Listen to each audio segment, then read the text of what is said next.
Hi welcome to our channel. Telugu cinema Oscar లెవెల్కి వెళ్ళింది. ప్రపంచవ్యాప్తంగా ఎంత కీర్తి తీసుకొచ్చిందో మనం చూస్తూనే ఉన్నాం. గత సంవత్సరం ఆస్కార్లో త్రిపురాల చిత్రం గాను మ్యూజిక్ కీరవాణి గాను రచయిత చంద్రబోస్ గారికి ఇద్దరికి ఆస్కార్ వచ్చిన సంగతి మనకు తెలిసిందే. ఈ సంవత్సరం కూడా ఆస్కార్ చిత్రాలకు ఎంపికకు కమిటీ వేయడం జరిగింది. సినీ నిర్మాత గిరీష్ కాసరవల్లి గారి నేతృత్వంలో కమిటీ ఏర్పడడం జరిగింది. దాంతో నామినేట్ అయినటువంటి చిత్రాలు ఒకసారి చూద్దాం.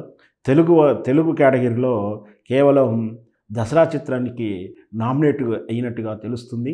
ది స్టోరీ టెల్లర్ హిందీ చిత్రం, సంగీత పాఠశాల హిందీ చిత్రం, శ్రీమతి చటర్జీ వర్సెస్ నార్వే హిందీ చిత్రం, డాంకీ హిందీ చిత్రం, 12th ఫెయిల్ హిందీ చిత్రం, విడుదలై స్టార్ తమిళ చిత్రం, ఘమార్ హిందీ చిత్రం, దసరా తెలుగు చిత్రం, జ్విగటో హిందీ చిత్రం, రాఖీ ఔర్ రాణి కే ప్రేమ్ కహానీ హిందీ చిత్రం, కేరళ కథ హిందీ చిత్రం, 2018 మలయాళం చిత్రం, ఇలా నామినేట్ అయినటువంటి చిత్రాలు. అయితే తెలుగు నుంచి దసరాకు నామినేట్ అవకాశం వచ్చింది. దీంతో మళ్ళీ ఈ సంవత్సరం కూడా ఆస్కార్లో తెలుగు చిత్రం హవా కొనసాగుతుందని ఆశిద్దాం. దసరాకు బహుశా మరి అది మ్యూజిక్ వస్తుందా, ఏ కేటగిరీలో వస్తుందో మనం వేచి చూద్దాం. ఉత్తమ చిత్రం అవార్డు వస్తుందా, ఎలాంటి ప్రాంతీయ చిత్రం కిందకు వస్తుందా, ఎలాంటి అవార్డు కిందకు వస్తుందో మనం వేచి చూద్దాం.